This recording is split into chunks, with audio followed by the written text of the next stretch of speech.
Today is lesson 5 and 6 from the January session of the second canto, still in chapter 1 and beginning verses of chapter 2. And this week, Samapriya will do the first and conduct the first part of the meeting covering lesson 5. So Samapriya, take it away.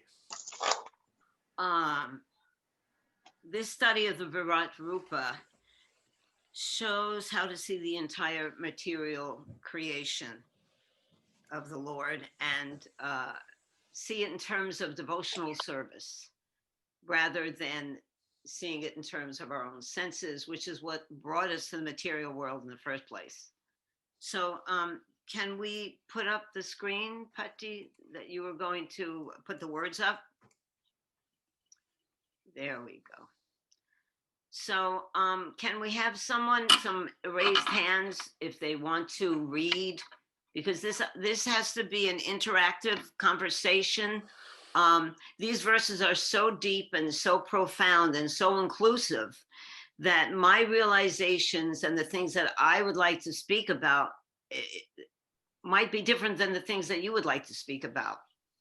And we'll, as we go on, you'll see that. So this is an open discussion. And how about who's on? I can't see the Vaishnavi can help you. Participants. There we go.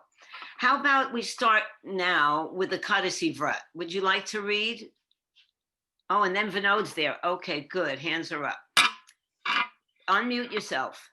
The study of the Virat Rupa shows how to see the entire material creation in relation to the Supreme Lord and his devotional service. Okay. Srimad Bhagavatam 2:131. They say that the Vedic hymns are the cerebral passage of the Lord. This great ocean of material creation is but the casting of his glance over us.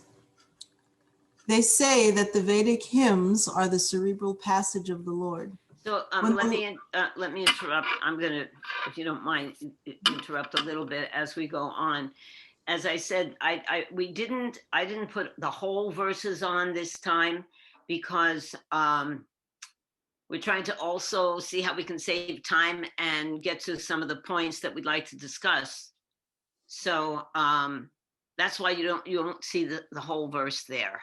I just put up points that I felt that were important to me and that sang out to me, screamed out to me. And if you have seen something else in this particular verse or any of them, then you're free to say. I don't see the text on my screen now. There we go again. Okay, so when we talk about the cerebral passages of the Lord, can you imagine? This is the perfection. The perfection is to see everything in this world through the Vedas. What is going through our minds are cerebral passages. Is it always the Vedas? Are we seeing in terms of the Vedas?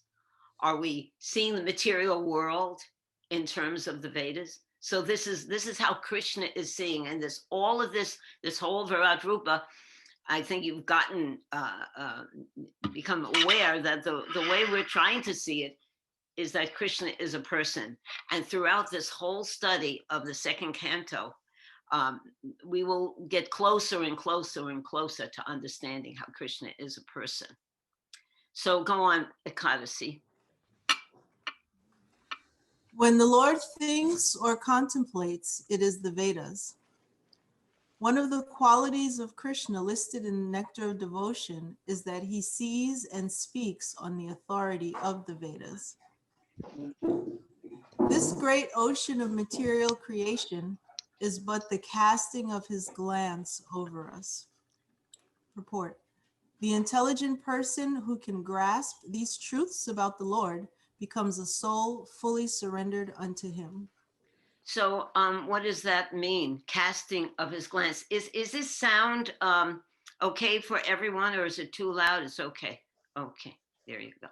So What does that mean? Casting the glance. Vinod, why don't you talk to me about the glance that Prabhupada gave to you? This is the potency of a glance of a pure devotee or the Lord himself. Can you tell me something about the glance that Prabhupada certainly bestowed upon you? You mean an actual glance, physical glance? Yes, of course. Yeah. I mean, the first time I saw Prabhupada was at New Vrindavan, he glanced over all of us, but I did have times when we were living in Los Angeles where Prabhupada would come out and or glance from his window back in the alley. And the feeling was so amazing that you just felt like, that's my guru and I'm his daughter. Yeah. It was a wonderful experience. So this is how to receive a glance from a self-realized soul. Now we're seeing. Oops, I lost the text again. Sorry, everybody. We're really neophytes. Text, or do you want to watch see the camera switch back and forth between speakers? Okay, I don't know the answer to that. Okay, I'll just. Does everybody? When you want the screen, tell me. Okay. So anyway, this glance of the Lord is this is how we have to see the whole thing. We're learning to see Krishna as a person, and when he glances, it's very profound. It's filled with meaning, and through his glance, this whole material creation has become. So this is how profound it is, and we can see it very superficially, or we can see it through these the Vedas. And we can actually see Krishna moving the material energy, glancing upon the material energy, and seeing actually how we're going to react to it. So everything that we read, and sometimes my husband, he makes a little joke with me. He's never seen anyone read so slowly, because everything is amazing to me. I'm stunned at every little aspect of Krishna and how meaningful it is. Okay, so does anyone else have something to say about the glance of Krishna or the cerebral passages or anything in this particular verse? Because now's your chance to reveal something in your heart. Vinodji, your hand is still up. Oh, you already talked. Okay. I'm waiting to read. Oh, okay, yeah. Why don't you continue on?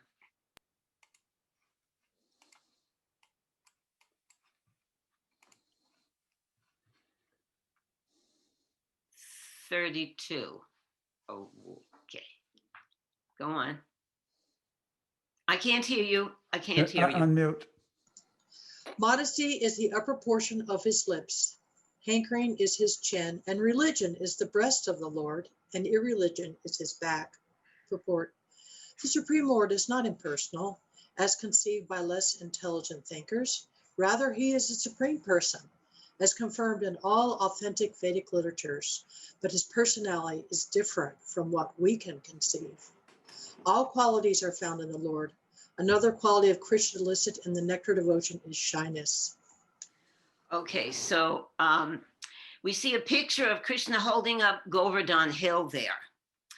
And this quality of shyness also shows us that Krishna, even though he is the Supreme Lord and this whole creation is coming from him, and one of his forms is the Virat Rupa, he has all different qualities.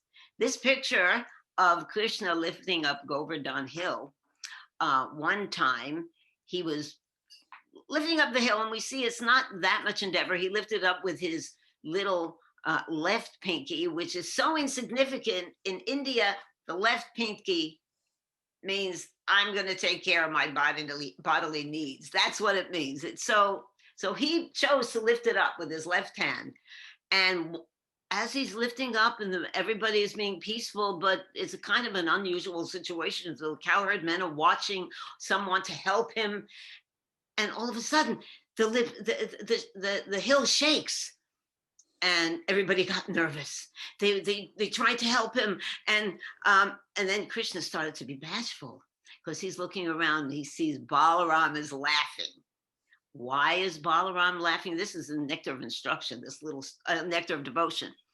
Balaram is smiling and Krishna is blushing because Balaram noticed that as soon as Krishna cast his glance over the breasts of the gopis, the hill started to shake. So he connected with Krishna, and Krishna, being the younger brother of Balaram, was embarrassed. So this is a personal thing, and Krishna's shy and modest and humble. He's the Supreme Lord. Are we shy, modest, and humble? And who are we? In this material world, unless we see everything in relation to Krishna, it all becomes perverted. Does anyone else have something to say about one of these wonderful qualities? If What? I may, Yeah. when we see modesty exhibited in someone, then in this conception of a Virat Rupa, then we can understand that that is an expression coming through that person from Krishna. That quality is being manifest because the original source of modesty, or whatever these features of the material world that we're reading about, whenever we see them, of course, one is to think of Krishna and his pastimes, but the other is to also recognize that whatever is being manifest is part of the Lord's universal expression. Well, I have a question then. We see in the next part of this, hankering is his chin, religion his breast, and irreligion his back. So all of these things that are a little questionable for us, they don't seem like the proper behavior, they're also coming from Krishna. So Krishna's glance is making all of these things available, and the way we interact with that glance we're going to have those kinds of reactions. I think I answered my own question. Is that correct, Patsy? Sure. Yeah. Okay, Vinod, did you have something to say about that? Yeah, I'm curious about the sentence where Srila Prabhupada says, but his personality is different from what we can conceive. I mean, of course, we only know what we know, so we're going to conceive Krishna as being like us, but actually we can only know him from the scriptures. So what do you think Prabhupada means by this? Well, that was in one of the, obviously in one of the purports in describing the features of the Virat Rupa. And we are sometimes, and this brings up another point, we are sometimes a little impatient with ourselves because we don't understand everything right away. Especially this section of the Bhagavatam, this Virat Rupa section. It's not easy to understand the first time you read it, or even the second time you read it. This is very profound. So we shouldn't get impatient, and it's okay not to understand everything about God. That's okay, right? He is the supreme person. We are being introduced to having a relationship with him. So if we don't understand everything about him, it's a unique relationship. We're trying to have a unique relationship with a person in charge of everything. He is the Paramatma, he is the Virat Rupa, he's in everyone's heart, and we want to have a relationship with him, and we're getting impatient that we don't understand it. So, we have to be a little bit patient. Maitreya, did you have something to say? Unmute yourself. I am muting myself. As they surrender unto me, I reward them accordingly. Good. So just by attending the Zoom meeting, which I had to move other things out of the way, is an act of surrender. And then Krishna rewards that surrender. So there's never an act of surrender that isn't rewarded. And you very rarely get rewarded for not surrendering, unless it's just to encourage you to take another step. We all got a lot of mercy in the beginning. And then at some point, you realize there's actually a bill to pay for this. It's not just eternally free. We have to show a little eagerness ourselves to reciprocate surrender. Yeah, very good. Thank you. Thank you very much. Is that okay, Vinod, in your inquiry? Yeah, I guess we'll just have to keep reading and it will be revealed. Little by little. I mean, look at the side of our brains. We are not capable. That's something that actually has given me a little bit relief to understand that I don't have to understand everything. But the one thing that Maitreya said, surrender. We found the perfect guru. Let's hear from him and be a little bit patient with ourselves and with our realizations. And what you said before about Prabhupada, and you saw him looking out the window, and you knew this is where you have a relationship with this person. And this whole thing is based on love, and love is very complicated. So let's go on from there to text number 33. Who would like to read next? I don't see everybody here, so if there's another hand raised, just speak out. No one's raising their hand. What kind of a group is this? Come on. Oh, there. I think I see Ian, my old pal. Okay, it's all yours, Ian. Start reading. Unmute, unmute, unmute. What? Because I'm on this. Angle on the glass. Can I go ahead? Yes, please. O king, the rivers are the veins of the gigantic body, the trees are the hairs of the body, and the omnipotent air is his breath. The passing ages are his movements, and his activities are the reactions of the three modes of material nature. Purport: he moves with the progress of time, and therefore he knows all about the, I'm not sure I can see the word, what's the word? Past? Passing future? My screen has part of the words missing. Oh, well, I don't know. Adjust your screen from full screen. Don't keep your screen in full screen. Okay, You go to the top. If you see on the right hand side top, if you click on view, you will be able to choose. okay, all right. Oh, it's not coming off. Mine's not coming off. All right, well, okay, try to adjust that, and let's go to someone else, if you don't mind. Ian, Okay, come back to you. Rasa, okay. Rasa, do you want to read? Rasa Kumar? Sure. I'll read from the purport. He moves with the progress of time, and therefore he knows all about the past and future, along with his present activities. There is nothing unknown to him. The conditioned souls are driven by the reactions of the modes of material nature, which are the activities of the Lord. As it is said, not a blade of grass moves without his sanction. The air on which the universes and the planets within the universes exist is nothing but a bit of the breath of the unchallengeable Virat Purusha. So what does this mean? The passing ages of are his movements, and his activities are the reactions of the three modes of material nature. Does that mean that he is subjugated by the three modes of material nature? No, it doesn't mean that. It means that the three modes of material nature, as we see them manifest, it is coming from his energy. He is aware of everything. He is conducting the whole thing very effortlessly. He's conducting all of the modes of material nature. And those material natures, that's what's keeping us here in the material world, the modes of material nature. Does anyone else have something to say about that? It's a fascinating subject, actually, to see that everything is being conducted by the modes of nature, and that is Krishna. Yeah, I had. Maitreya, did you want to say something?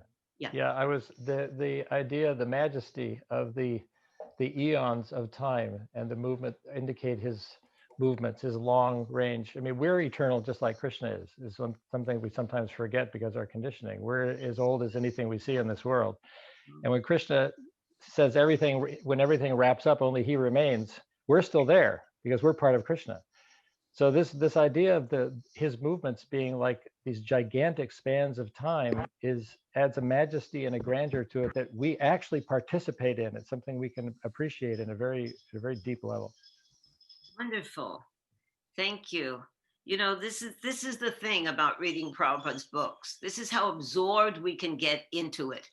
As we read in the previous verse, our cerebral passages, what's going on in our own minds. Better we fill it with this.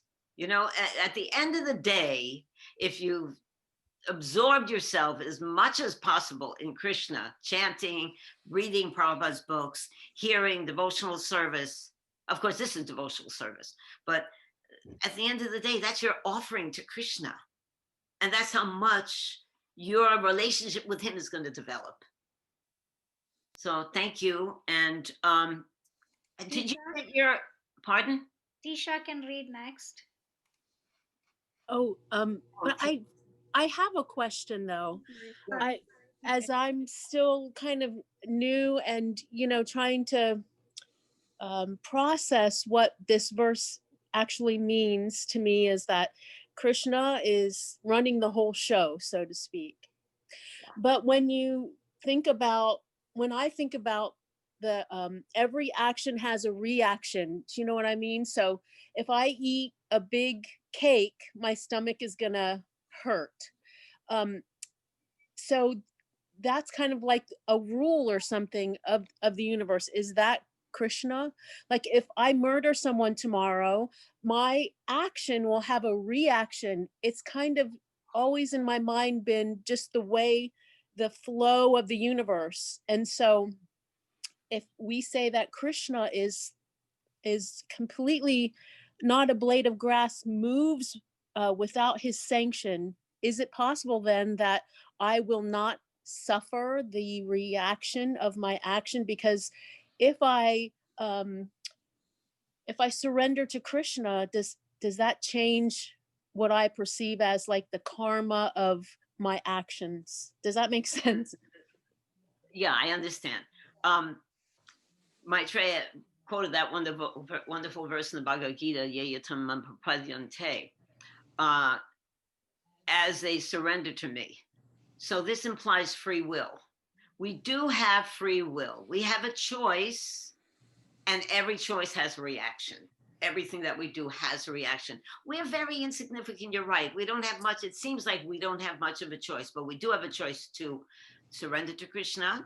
And that means all of it. It means following the regulated principles. It means hearing about Krishna. It means filling our lives with understanding and developing a relationship with Krishna. We can't kill somebody and say, oh, Krishna, I'm sorry, please forgive me, don't punish me. Right. Because you're under the modes of nature, which Krishna is conducting. Krishna is conducting the modes of nature, but he is giving you the choice of how to respond to the modes of nature. That's us. Love is two. Relationship is two. It's hard to imagine, but Krishna has a relationship with each one of us. And even though it seems the most profound, enormous thing to us, he's got it with every single person, every living entity. So you are held responsible for your activities, and it is your choice. We're being given this knowledge. We could be here discussing these profound things of the universe that will free us from the cycle of birth and death, or we could go to some rally where things of the world are being discussed that are, maybe it'll get fixed for a while, but it won't get fixed eternally, because it's a nature in the material world that it's never going to, it's destroyed. It's based on death.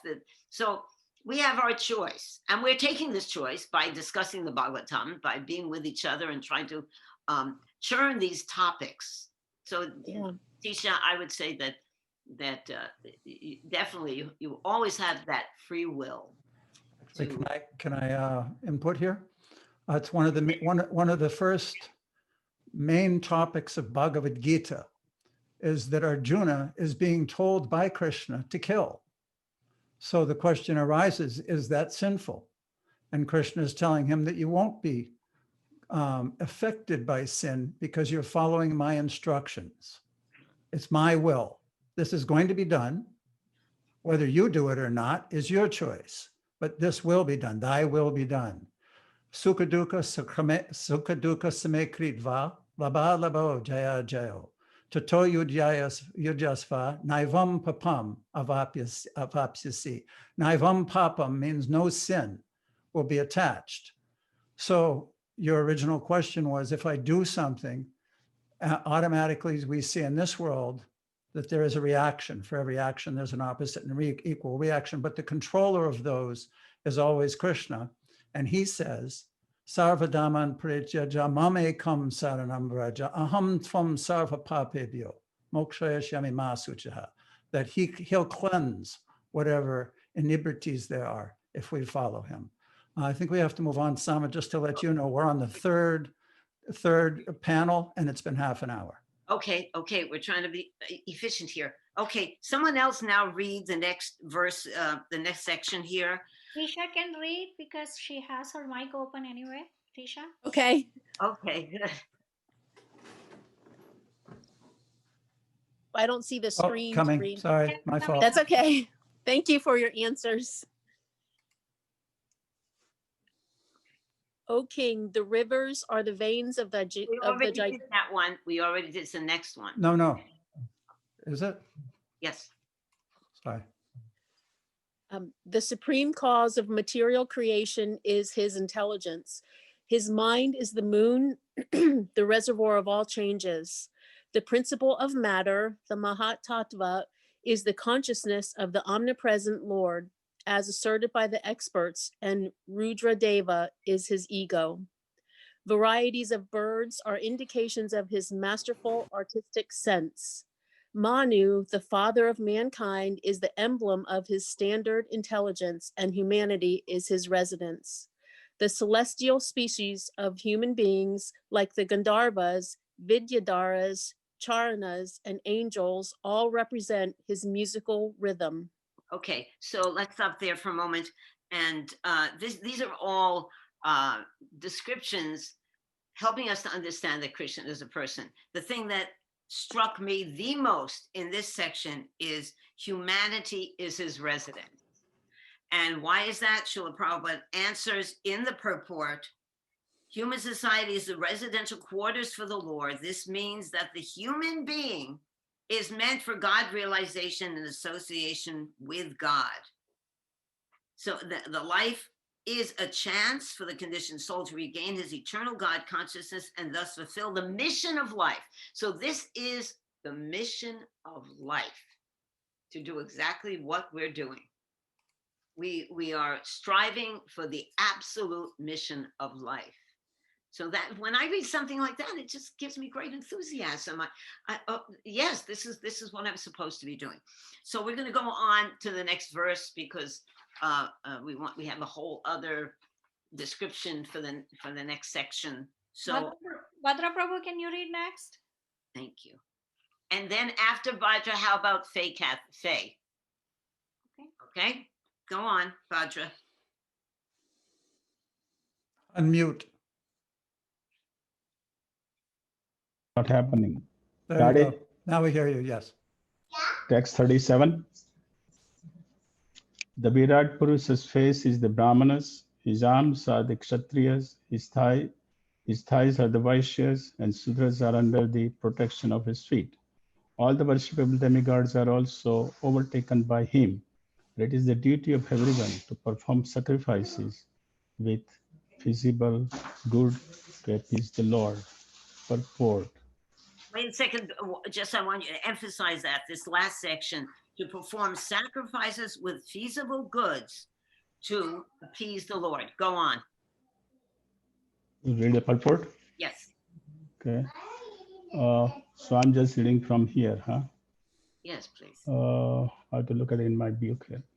Human society, therefore, must learn to offer sacrifices not only with clarified butter, but also with other manufactured goods in the propagation of the Lord's glories.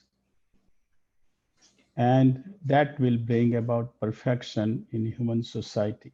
Okay, so this goes along the whole principle that we've been discussing, how to see everything in the universal form as part of the body of the Lord, and how to see everything in his service. Whatever we have, we offer. Whatever goods we have, we offer to Krishna. We involve him in our lives.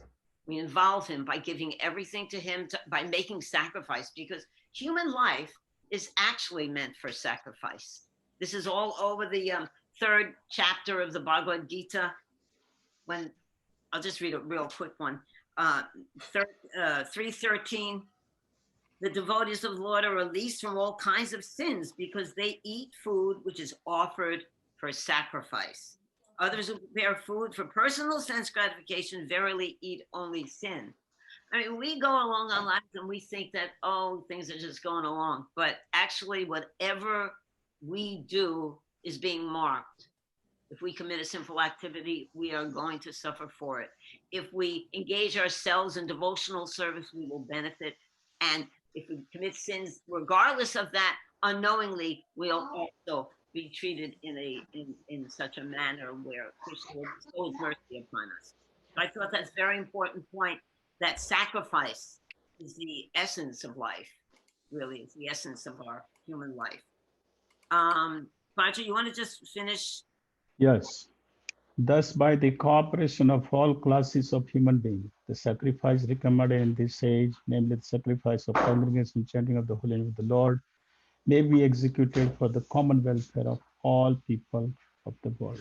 I'd like to hear Bhadra speak a little bit about that, using everything, all classes of being, and his Rath Yatra projects.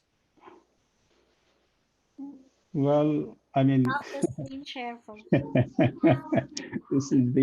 this is Kali Yuga. This is the age of the Sankirtan movement. This is what the Yuga Dharma is of Sankirtan movement.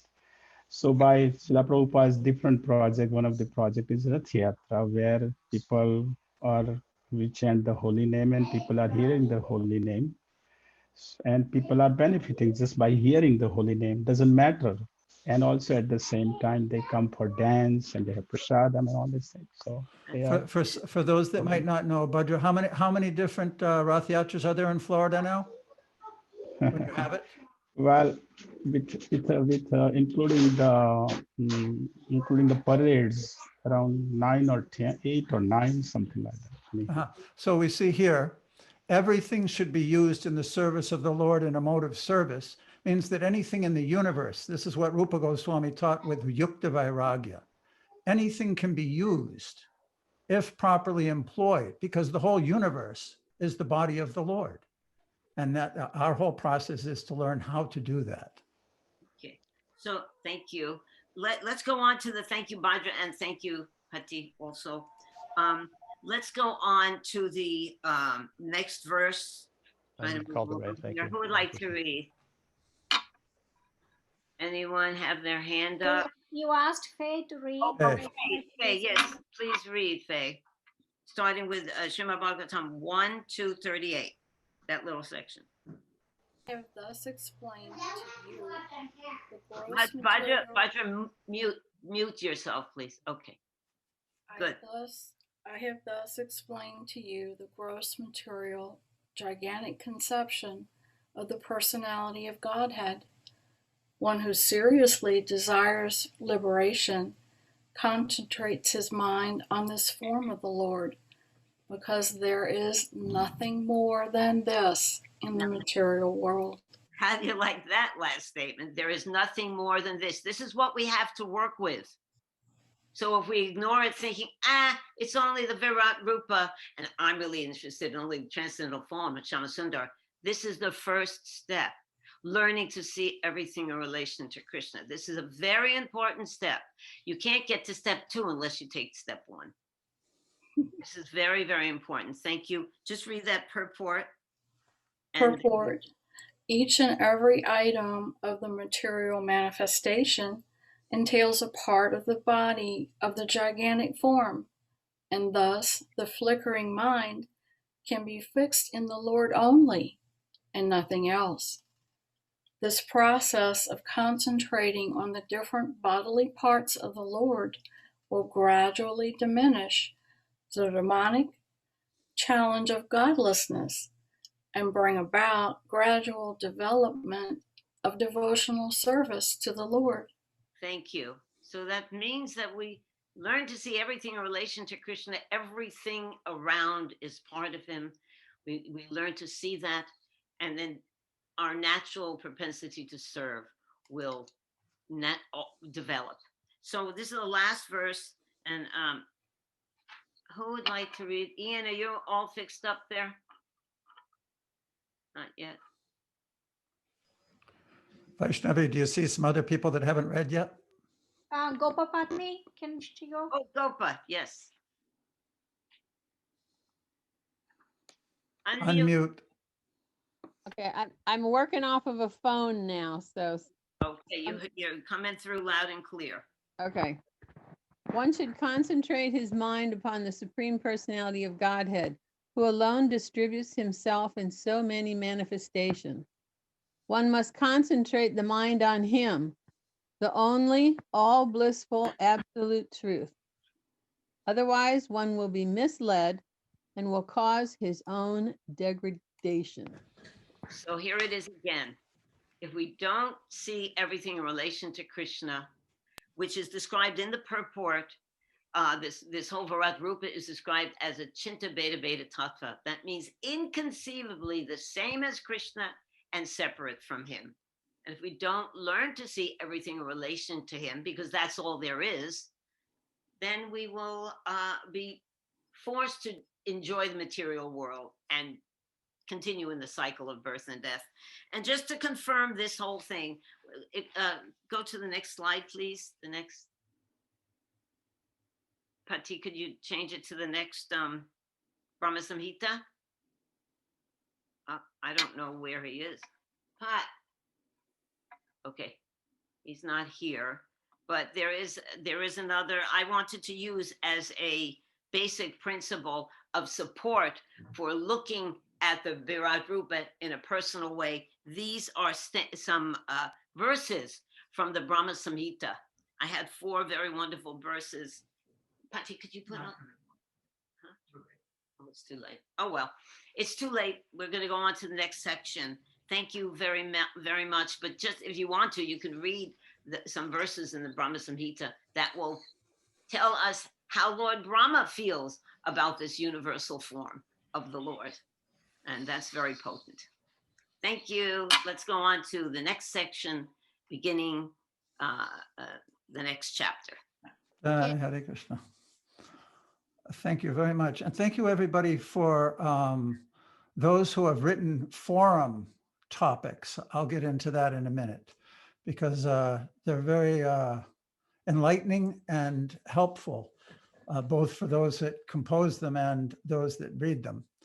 But here we enter, that was the end of chapter 1. Was the final instruction was one should concentrate his mind upon the Supreme Personality of Godhead, who alone distributes himself in so many different manifestations.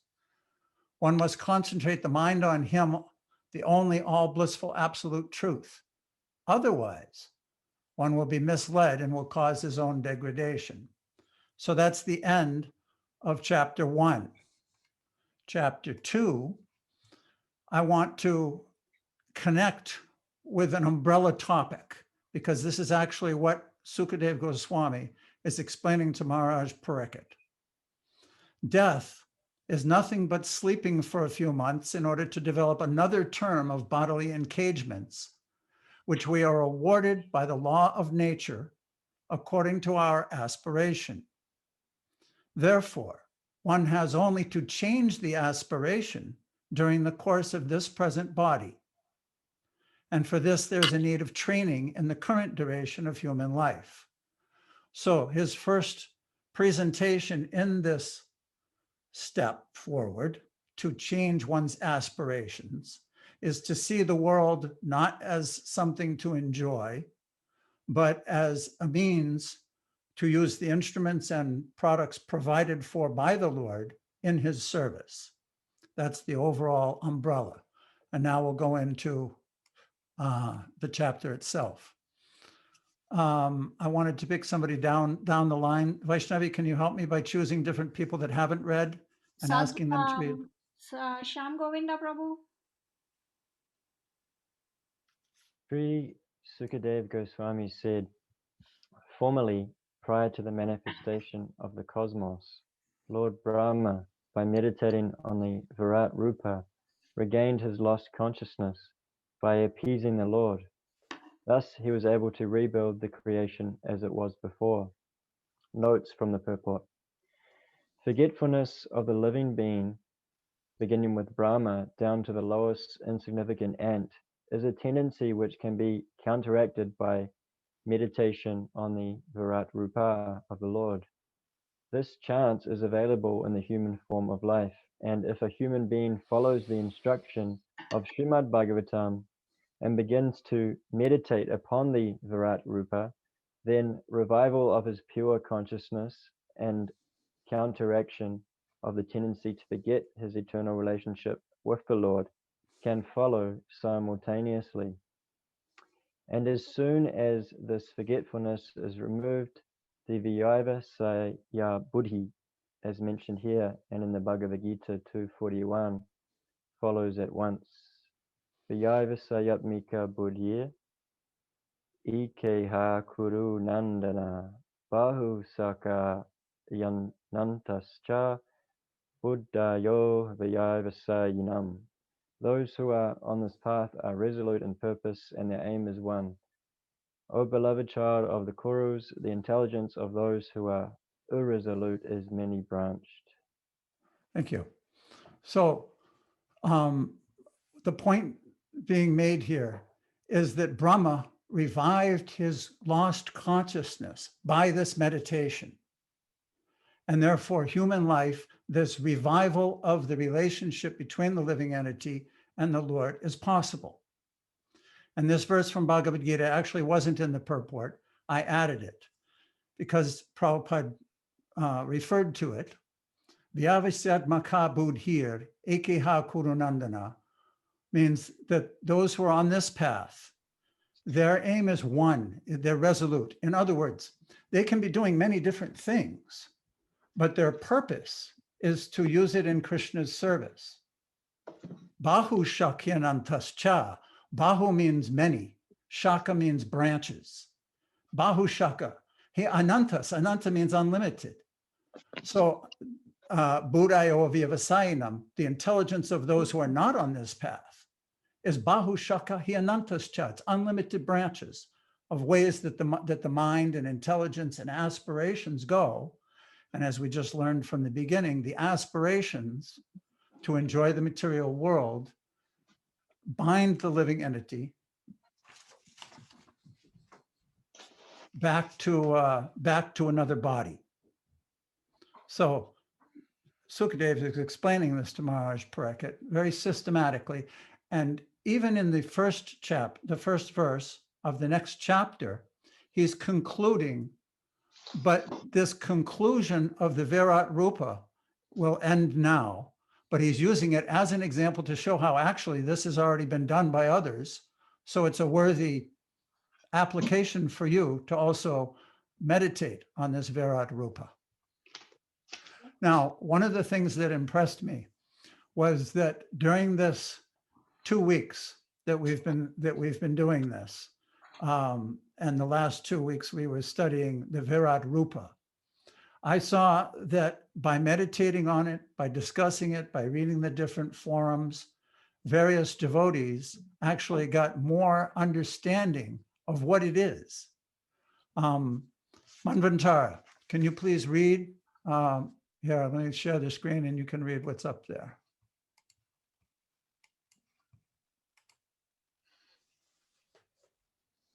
Unmute.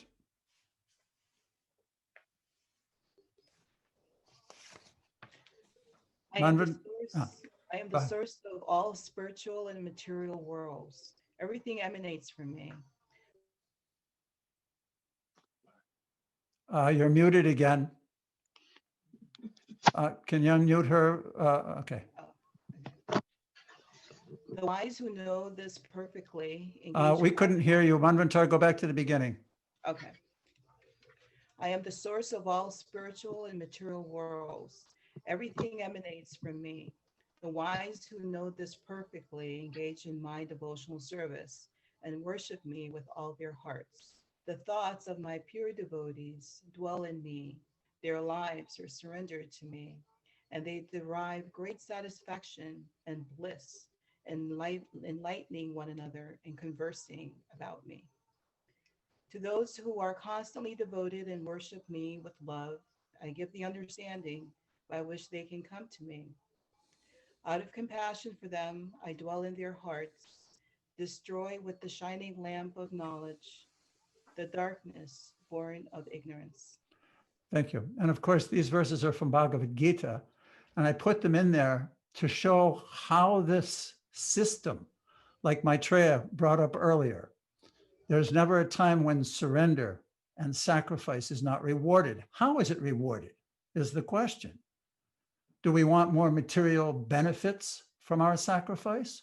Or do we want our hearts to be enlightened and come to that point where we no longer have aspirations for material things, but our aspirations actually are to love the Lord? And he reveals who he is. It's unlimited, so there's no end. So this is the system by which the Lord reveals. And I actually saw it in the forums and listening to people talking, how the Lord revealed more and more what this Virat Rupa is. So just wanted to appreciate that. Pritam, want to read this next one? Unmute yourself. Prabhu. Yes, can you hear me, Prabhu? Yes. Okay. Liberation means getting out of the slumber of forgetfulness and becoming situated in the real loving service of the Lord, as exemplified in the case of Brahma. The service of Brahma is the sample of service in liberation, distinguished from the so-called altruistic services full of mistakes and forgetfulness. Liberation is never inaction, but service without human mistakes. Vinod, do you want to give a little purport on liberation is never in action, but service without human mistakes? Well, liberation of the Gyanis and the yogis is not characterized by service. It's characterized by they have a personal desire to enjoy oneness with the Lord, or to enjoy perhaps some other benefit from him.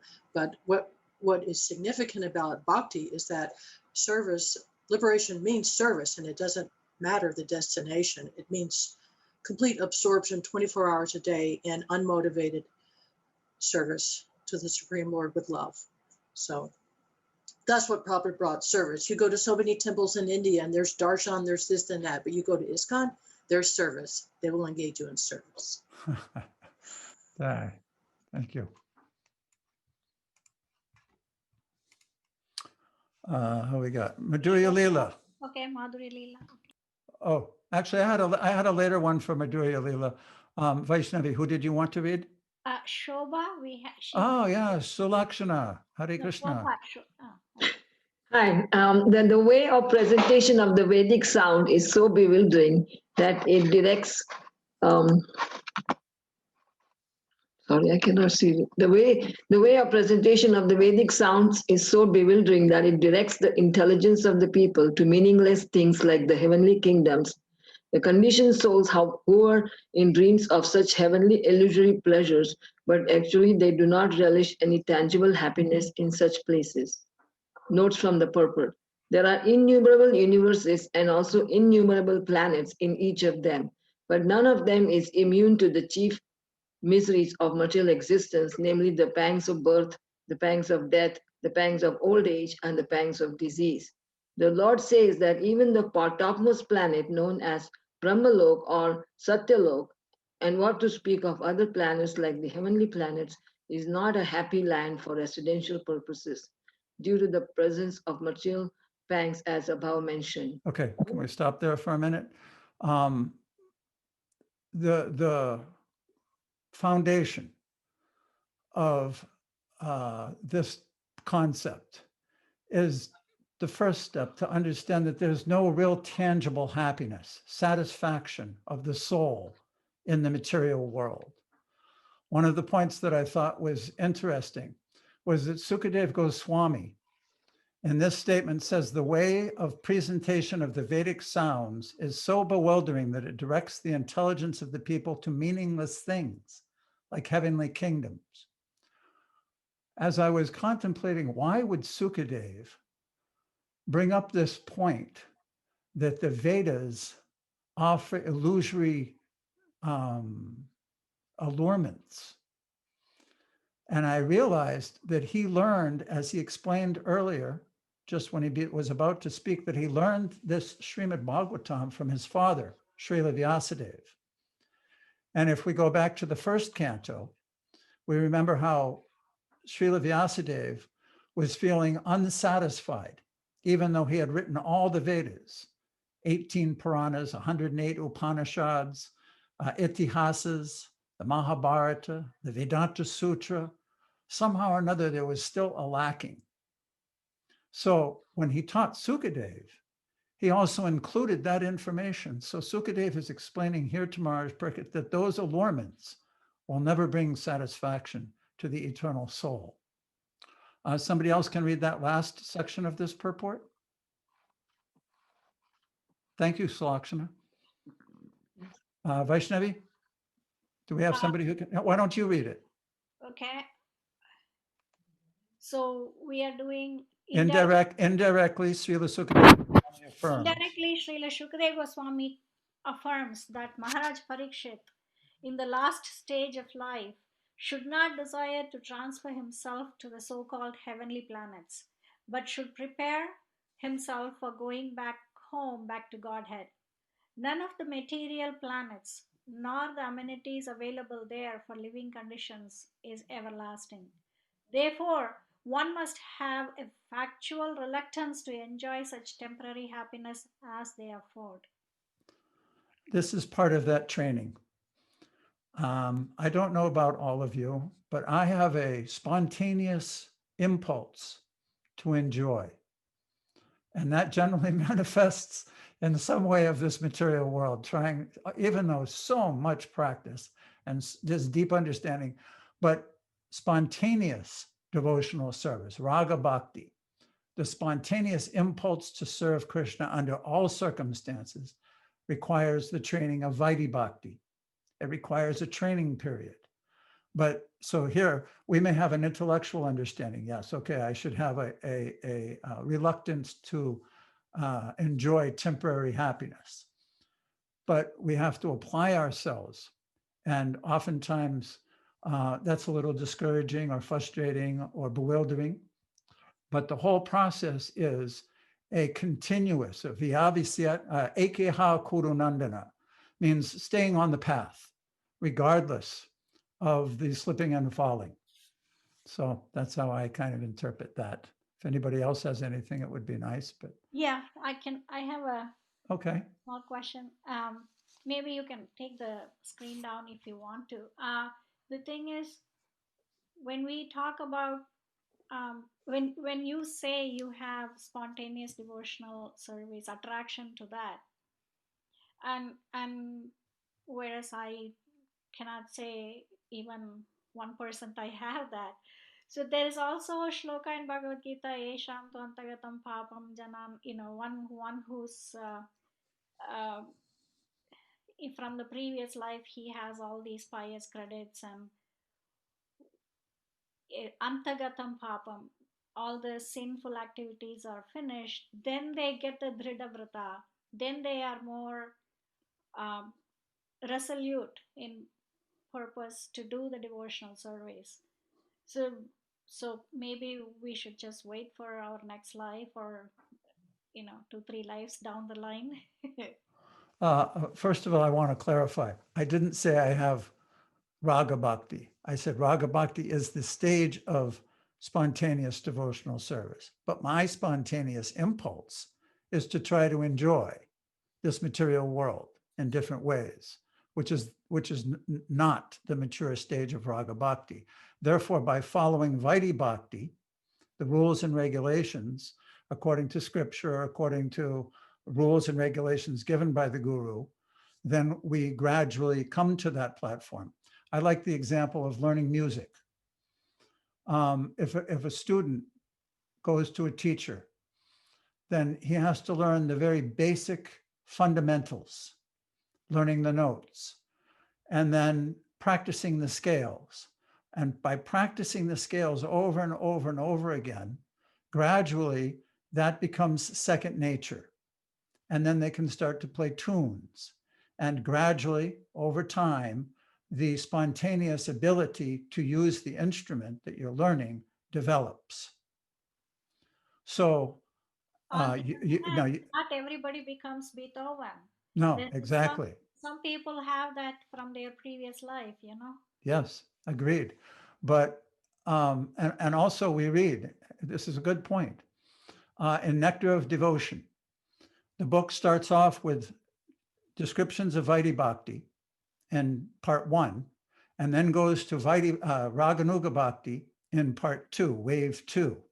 And the first section of those verses describe that only persons, as you have pointed out, Yesham Tvantagatam Papam Janam Punya Karmanam, only those who have accrued and developed enough sukriti due to their past lives in devotion will be attracted and able to follow this path of bhakti. So if we feel inept or immature in that, it doesn't mean that we should stop, but it means that we should have enough intelligence to continue with the process, knowing that in our future we'll also benefit from that. May I say else? something? May I Please. say something? We in the Kali Yuga, though we are very unfortunate, we have the best fortune. We have the mercy of Lord Chaitanya and the mercy of the pure devotee. And somehow or another, we have been swept up in this Lord Chaitanya Sankirtan movement. So though we might not be qualified, we're not disqualified. So if we take that up with a sincere heart, take up the chanting of the holy name with a sincere heart, all of the prerequisites or the disqualifications, unqualifications will be ignored by Krishna. We have the mercy right here to become devotees, to become pure devotees, to get out of the material world. Prabhupada said you could become a pure devotee in 1 second. It's a matter of the heart, it's a matter of surrendering. It doesn't mean you just do it once. It means from this day I am yours, every single moment of my life. So perhaps there was some sukriti or meeting a pure devotee in a previous life, something that allows us to hear about Krishna. But basically, we are given an opportunity in this Kali Yuga because we have the mercy of Lord Chaitanya. So even though we're not qualified, we don't wait for another life. And we do it right now. We always have the choice to act in Krishna consciousness, see the Bharat Rupa as service, or say, that's nice for me to enjoy. Take your pick. Hare Krishna. Thank you. Very nice. Okay, now we're going to move on. You want Radha Sylvester to read? Okay, after 1 second, just an introduction. So in the previous verse, in text 2 of chapter 2, he's talking about the bewildering allurements of the Vedas towards heavenly kingdom, heavenly planets in the next life. And down at the bottom, Prabhupada's explaining that one must have a factual reluctance to, no, he's saying indirectly, Sukadeva Goswami affirms that Maharaj Parikshit in the last stage of life should not desire to transfer himself to the heavenly planets. Now this next verse relates to that. Radha takes it to the next step. Sorry. Unmute.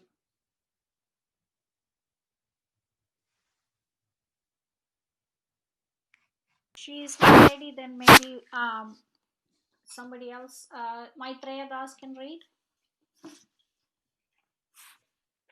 Yeah, I can read. Shall I read from the book or what's on the screen? No, on the screen, Prabhu. Thank you. Okay. For this reason, the enlightened person should endeavor only for the minimum necessities of life while in the world of names. He should be intelligently fixed and never endeavor for unwanted things, being competent to perceive practically that all such endeavors are merely hard labor for nothing. Notes from the purport. Shall I continue? Sure. The whole material creation is a jugglery of names only. In fact, it is nothing but a bewildering creation of matter like earth, water, and fire. The buildings, furniture, cars, bungalows, mills, factories, industries, peace, war, or even the highest perfection of material science, namely atomic energy and electronics, are simply bewildering names of material elements with their concomitant reactions of the three modes. Since the devotee of the Lord knows them perfectly well, he is not interested in creating unwanted things or a situation which is not at all reality, but simply names of no more significance than the babble of sea waves. Wow. Thank you. The topics continue a little bit further. Dinanath, can you do some reading? The transcendentalist desiring freedom from the clutches of Maya or the illusory activities of life is warned herewith not to be captivated by the external features of fruitive actors. Human life is never meant for sense gratification, but for self-realization.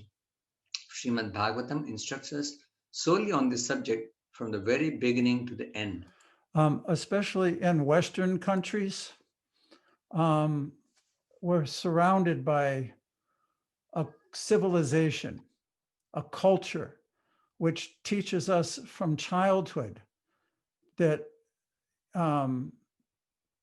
value, a person's value in society is how they've contributed to producing something.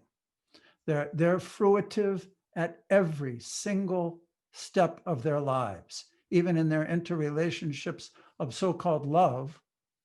There's some fruitive intention. So this kind of jumped out at me when it says that the transcendentalist is warned herewith not to be captivated by the external features of fruitive actors. One time they were on a morning walk with Srila Prabhupada, and beautiful homes and boats in the dock next to the house, a beautiful park. And they were saying, "Oh, Prabhupada, these people seem to be enjoying so much. How are we to view them?" And Prabhupada explained that at the end of this life, they've been so sinful during it that in their next lives, they'll become cats and dogs. So what is the value of the beauty and the wealth that they have in this lifetime? Madhurya Leela, you want to start off with human life is intended, please? Unmute. Human life is intended for the realization of this important factor, and one should act accordingly, accepting only the bare necessities of life and depending more on God's gift without diversion of human energy for any other purpose, such as being mad for material enjoyment. The transcendentalist is specifically warned herewith to be fixed in mind so that even if there is difficulty in plain living and high thinking, he will not budge even an inch from his stark determination. For a transcendentalist, it is suicidal policy to be intimately in touch with the sense gratifiers of the world, because such a policy will frustrate the ultimate gain of life. One might note that Shukadeva Goswami never met Maharaj Parikshit while he was ruling as a great king. For a transcendentalist, the mode of activities is explained in the next shloka. All right, thank you. Dandikesh, can you read the verse, please? Can you unmute yourself? Okay. Srimad Bhagavatam 2:4. When there are ample earthly flats to lie on, what is the necessity of cots and beds? When one can use his own arms, what is the necessity of a pillow? When one can use the palms of his hands, what is the necessity of varieties of utensils? When there is ample covering or the skins of trees, what is the necessity of clothing? Keep going. Do I keep reading? Yeah, keep going. Not from the purport. The necessities of life for the protection and comfort of the body must not be unnecessarily increased.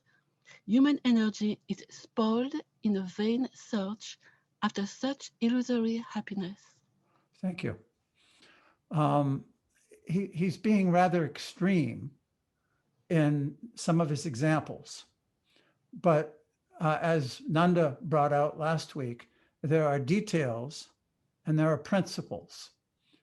So Sukadeva Goswami is not recommending, or at least the modern example, Srila Prabhupada came to the West, Bhaktivinoda Thakur, since Bhaktivinoda Thakur, Bhaktisiddhanta, and Srila Prabhupada, the mode of renunciation of goods and using them in Krishna's service has sort of been transferred much more to a yukta vairagya element, whereas prior to Bhakti Siddhanta or Bhakti Vinod, most renunciates were forest dwellers without any homes, like the 6 Goswamis of Vrindavan or Raghunath Das Goswami, hardly eating or sleeping. But modern day acharyas, Srila Prabhupada specifically, has taught us the principle. Rasa Kumar, is Mohit around? I wanted to ask if he's available for reading. No, so sorry. Okay. He's gonna be back. Okay, no problem. So he's in with along with this meditation on the Virat Rupa, we're learning how to renounce, but at the same time use everything. But that fine line is always there because of this natural tendency to enjoy. Vaishnavi, do we have somebody else who can read this last? There's a couple of people here, but without their names properly written down. One is called Member. I'm not sure, but Right. yeah, everyone had a chance. You can go ahead now. Ian, you want to try again? I didn't have a chance if you want me to. Okay, next go? one, Rasa, since Can I we're go? having him. Okay, read that. Go ahead, Ian.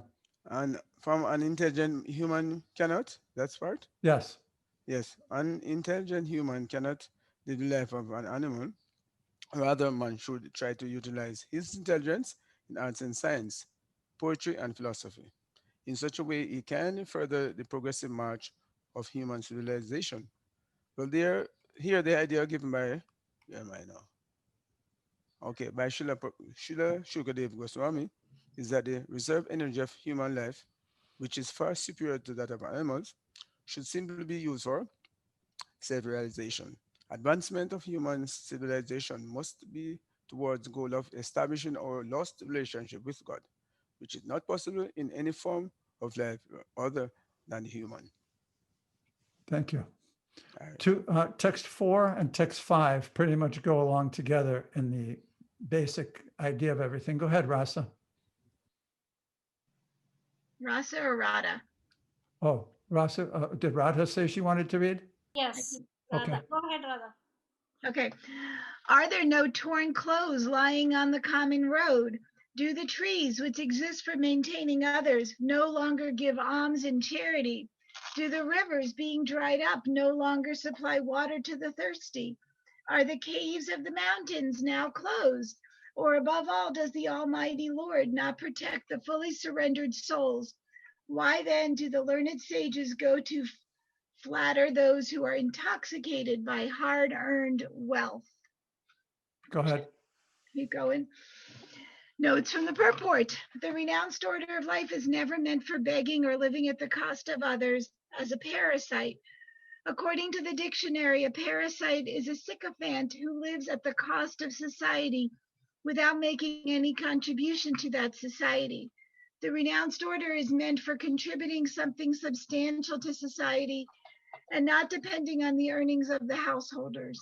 On the contrary, acceptance of alms from the householders by the bona fide mendicant is an opportunity afforded by the saint for the tangible benefit of the donor. Thank you.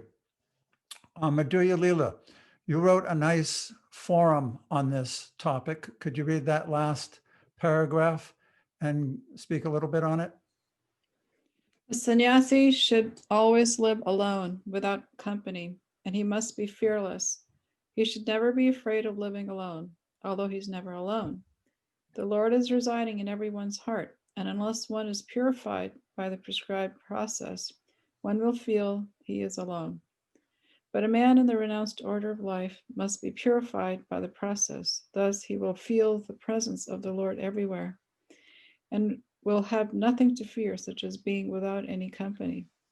Everyone can become a fearless and honest person if his very existence is purified by discharging the prescribed duty for each and every order of life. One can become fixed in one's prescribed duty by faithful oral reception of Vedic instructions and assimilation of the essence of Vedic knowledge by devotional service to the Lord. So you wanted me to say something about? Yes, it was, what I wrote? you obviously gave it some thought when you were composing that form. I thought it was wonderful. So if you can just share a Well, little bit about your thought process. I was just saying that everything that's written in these last few verses, it's pretty extreme for us, although it's very ideal and it's very attractive in many ways. But for the common person these days, it's very difficult to do. And we would not attract very many people in the preaching movement if we followed that. So I like I was saying that the principle of Srila Bhaktisiddhanta Saraswati Thakur of Yukta Vairagya is very important. And, you know, we should live, like Prabhupada said, live simply, but think highly. So basically that was my forum. Thank you.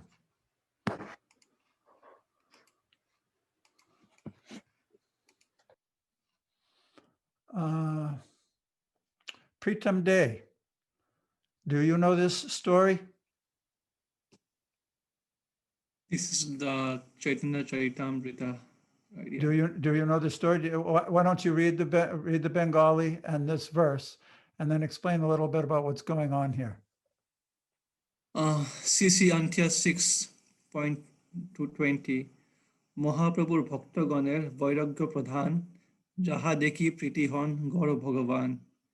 Renunciation is the basic principle sustaining the lives of Sri Chaitanya Mahaprabhu's devotees.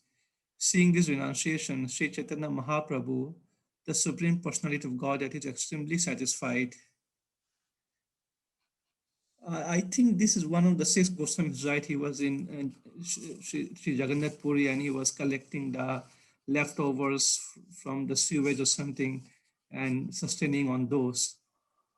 I forgot which of the 6 Goswamis he was. For those who don't know, Pritam Day also studied with us the Chaitanya Charitamrita. He's Bengali, so this is a natural part of his culture. This is Raghunath Das Goswami, who was known as Raghunath Majumdara.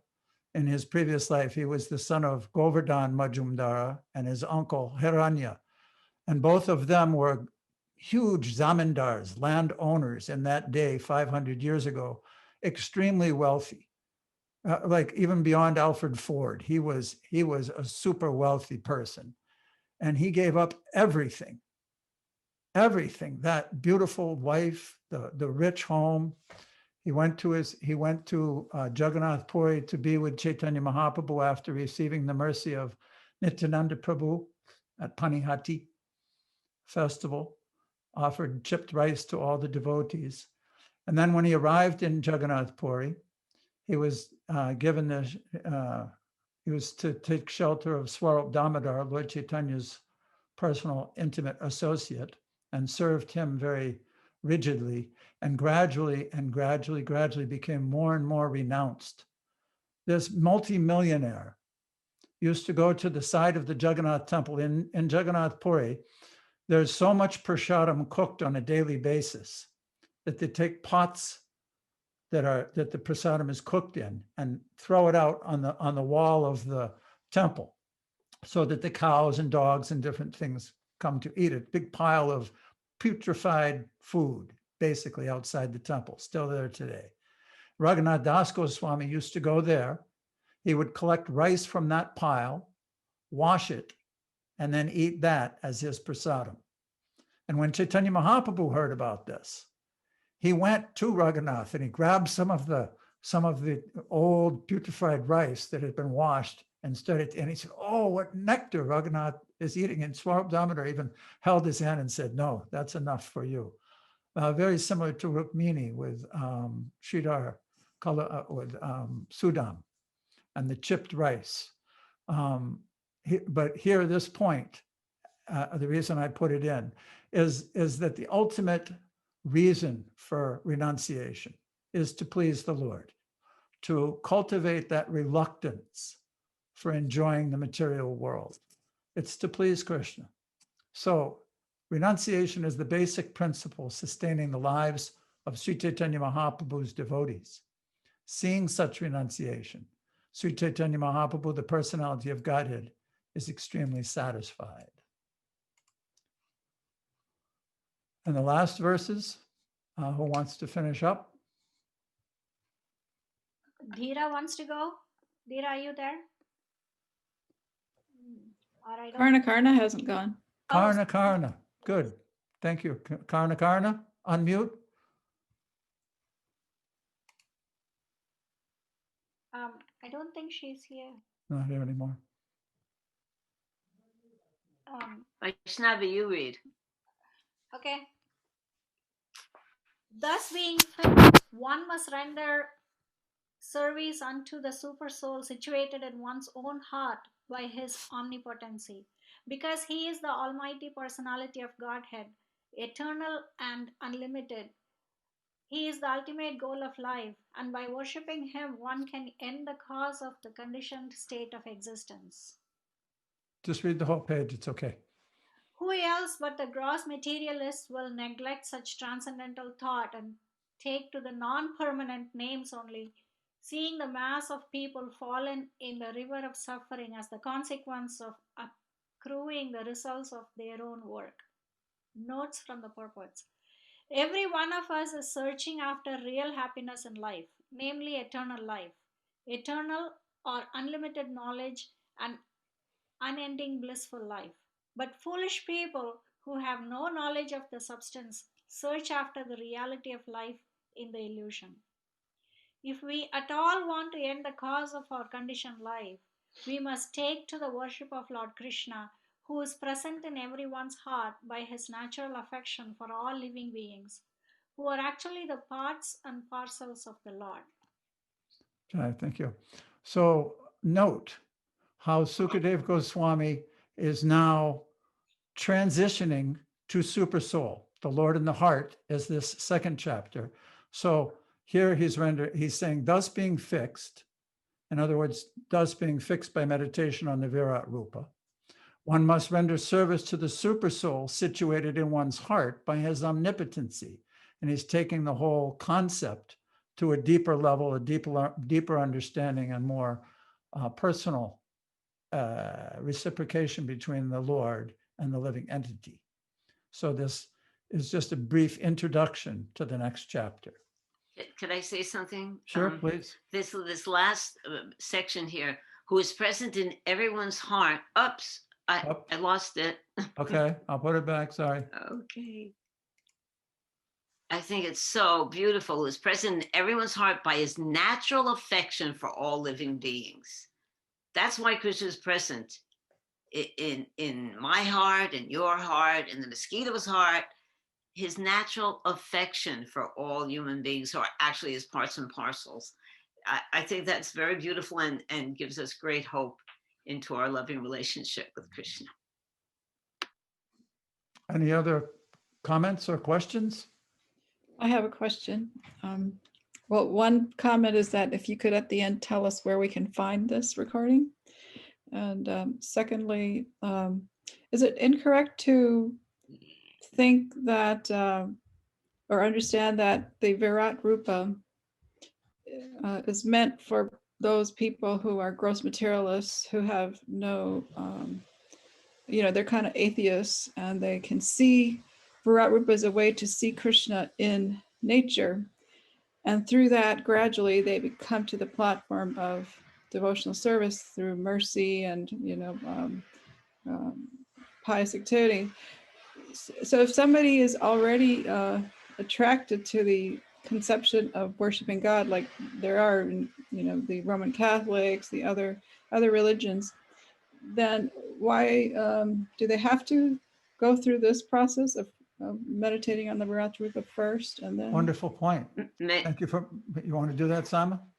Well, I went through this because I had to present something, and that's a big point, because Prabhupada says exactly that in the purport, that this is for atheists or impersonalists, non-devotees. So I started to realize my own position, and I realized that actually I don't have any attraction for Krishna. If I really had attraction, I wouldn't be able to stay in this body. And I tried to see myself as being a perfect candidate for developing love, for not having enough faith, for seeing the Virat Rupa and seeing Krishna in everything. So even if you're fixed in your devotional service and the love of your life is the threefold bending form of Shyamasundar, just like the mother becomes ecstatic seeing the shoes of her child, everything that we see, if we see it in relation to Krishna, it will deepen our love for him. So yes, it's true that this is written for non-devotees and people who this form of the Lord is for people who in their first step of God realization. But then again, a devotee always thinks that he is in his or her first step of God realization and will learn, not only learn, but appreciate seeing the Lord in everything. And my take was just a little bit different. The Srila Prabhupada no doubt used words like atheist, non-devotee, materialist in many of the different purports. But as we studied this and we went deeper into it, if you look up Virat Rupa, Vani quotes in the internet, it's unbelievable how many times and how many different references and in how many different cantos and books the Virat Rupa is manifest or talked about. Even in Bhagavad Gita, he showed it to Arjuna, and that wasn't for materialists, that was for Arjuna at the time. He showed it to Duryodhana before the battle. But like Samapriya, in the same way, I kind of transferred or didn't pay so much attention to thinking that this is only for the materialists and impersonalists, but also for me, who have worshiped Krishna for almost 50 years. I saw a whole new appreciation for him and how he's manifest everywhere before us. Bahunam janmanam ante gyanavam mam prapadyante vasudeva sarvamiti sa mahatma sudurlabha. Trying to understand that vision, wherever Srila Prabhupada went, he saw Krishna, and certainly part of that was that manifestation. So that was just a little bit different approach to the same topic. It's not just for materialists and neophytes. Anything else? I had a quick question on the Virat Rupa. So, just like in the Bhagavad Gita, where there's, some incredible descriptions or self-descriptions by Lord Krishna, where he says he is time, he is the light of the moon, etc. Part of me sometimes kind of starts thinking around, those being reference points that we as, humans in this material body can refer to, or that, can help us to realize his unlimitedness and his greatness, rather than as literal descriptions, so to speak. So my mind kind of oscillates with those, those passages in that way, which I kind of struggle with. But so I guess I was wondering, I know the answer is probably, both ways, that, how can you describe the unlimited? How can you describe the supreme, other than to give sort of material eyes a little bit of a glimpse through these kinds of descriptions? But at the same time, I hear classes by Srila Prabhupada where he says, it's like, the verse where he's saying the rivers are his veins. It's like if you're on a plane and you see like a little river and you think, wow, that's like one of his veins. It kind of gives you like these reference points to, see everything as, parts of him. I guess I just wanted to kind of ask that question in terms of, is it both? Is it literal? Is it reference points? Maitreya, are you still with us? Yes. Why don't you want to give that a shot and give an answer to that? So this is a very interesting topic for me. I've been chanting Hare Krishna since 1969, and so when I read these purports, probably the 10th time through the Bhagavatam, and the first few times I thought, yeah, that's for atheists. I don't need to be bothered by thinking about all these things. But finally, after reading so many times, I decided to surrender, and this course is part of it. And I just was describing to my son exactly what's described in the Bhagavatam about the Virat Rupa, and we both became so enlivened we have been conditioned and had an atheistic mentality for who knows how many eons. We should be humble and be willing to admit that, yes, we are very contaminated by these atheistic ideas. And meditating on the Virat Rupa is very purifying for us. It helps purify our intelligence. We're surrounded by clouds and trees and all these gigantic manifestations wherever we go. And being able to make a connection between those and the Supreme Personality of Godhead is purifying and enlivening. It doesn't do anything to detract from your level of God realization, even if you're already, experiencing Krishna in His holy name. Maharaj Parikshit, just like Mataji was saying, we're enlivened by anything in relation to Krishna. So a true devotee doesn't think, oh, I only want to hear about the gopis and I'm too advanced to hear about the creation of the material world. My Lord created a material world. How did He do that? That's the actual mentality of a devotee. So I'm learning how to think like that, and it's very enlivening. Thank you. Thank you. Thank you, Maitreya. Oh God, it left me. But no, thank you very much, Maitreya. Regarding that, one of the things, Rasa, that I appreciated this particular time was if you hear good music, then oftentimes you appreciate the musician. If you see a beautiful artwork, then you appreciate the artist who created such a thing. They're one and the same in a sense, because that person has the abilities and the qualities to create those things.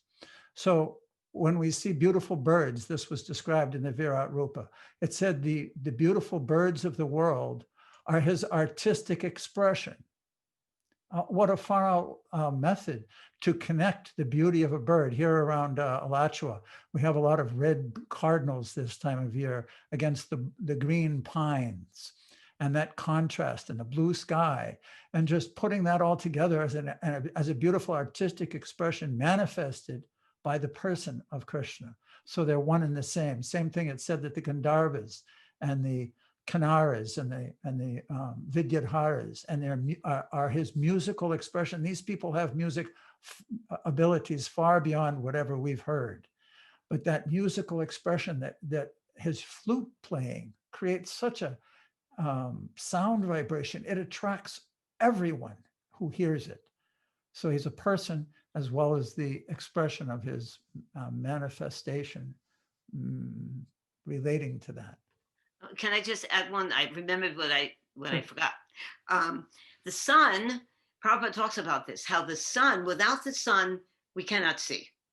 We can't see. The sun shines light on everything. We can't see without the sun. So to say that the sun is the eye of the Lord, the sun is coming from Krishna. He is giving vision to everyone. To see the eye of the Lord as the sun, if you meditate on that, that will be something very wonderful, because without the sun, no one can see. So with the sun, everyone can see. So whose eye is that?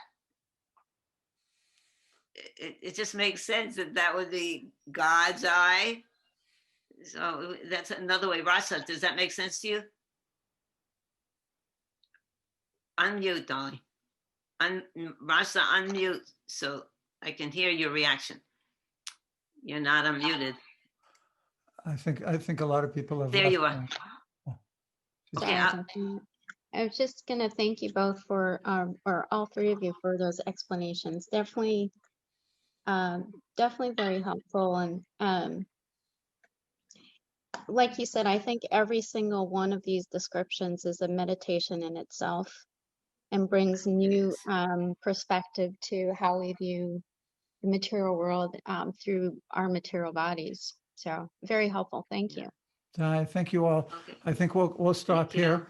Madhurya Leela asked where this recording is available. It's on the course homepage under the Zoom lessons that we're following. This will be under number 6. And it's also, if you do a search for Dhruva Maharaj Das YouTube channel, it's under the playlist of Srimad Bhagavatam Zoom classes. Thank you very much, everyone. Bhadra, did you want to say something, Bhadra? I have a question. Go ahead. Is it when Krishna was showing this universal form to Arjuna in the battle of Kurukshetra, is that Arjun was seeing, everybody else was not seeing this form? No, Arjun was, as far as I know, Arjun was only seeing. Anyone Yep. else know? Krishna told him, I'll give you divine eyes. You cannot see this, but I'll give you divine eyes. So there's no indication that he gave those divine eyes to others, although I've heard that there are others who also saw it, but not very many. Bhishma. But at the same time, Srila Prabhupada making in the purports some indication that this Virat Roop is for the unintelligent persons for sowing. So therefore, I feel like I'm unintelligent, so I'm going to pay attention to this. Hare Krishna. Second question. Yes, Another one. In the text 6 here, in the translation, it says that thus being fixed, one must render service under the super soul situated within his own heart by his omnipotency. So that means someone can say that, well, I'm going to meditate the super soul within my heart. I don't need a temple. Why I have to meditate, or why I have to see the other forms outside in the material world? Okay, so there's a process. God realization, the first step in God realization. There's a process. You want to know how to surrender to Krishna? You have to hear from him so he can tell you how to surrender. He says, surrender to the pure devotee. Hear from the pure devotee. There is a process. We can't say, oh, I'm just going to go and do it myself in my own way. Just like Prabhupada uses that example of making an operation. If somebody said, I read all the books, I can take out your appendix. And the other said, well, I went to school, I'm bona fide, I can take. Who are you going to go to? So you go to the right person to whom to hear from. And we finally have Prabhupada. So let's follow the directions that he gives. And as far as seeing the Virat Rupa, anything to make me humble, I'm very ignorant, and I'm going to give full attention to everything that Krishna says. Thank you. I have another question. Go ahead. When I see the Virat Roop, I think we need to respect everything what is given in the nature, so that we understand that it's part of God. So we should not be taking it for ourselves and using it for our own sense gratification. That is the purpose of meditating on Virat Roop. That's what I thought. Yes. But it's a love trip. But you know what? It's also a loving thing. It's all based on love. First step is duty, follow the instructions, and then love develops, because Krishna as super soul, because he's in love with everyone, he goes into everyone's heart. So in that regard, you can link that to what Bhadra was asking about the Archa Vigraha in the temple. By following the process of bona fide archana, cleansing yourself, going before the deity, understanding that Krishna is personally present in that form, offering the different ingredients, following the process on a daily basis. This is also a prescribed process of increasing love. Right. Yeah. It's a process. Thank you. Okay. All right, everybody. Thank you, everyone. Hare Krishna. Hare Krishna. See you online. Hare Krishna. Thank you so much, everyone. Hare Bol. Thank you. Thank you.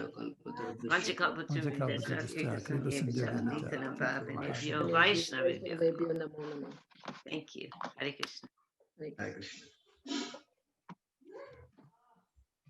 So, Hare Krishna, Prabhu. Yes. You can stop recording. How do I do that? Just hit the button. Stop. Hold that. Okay.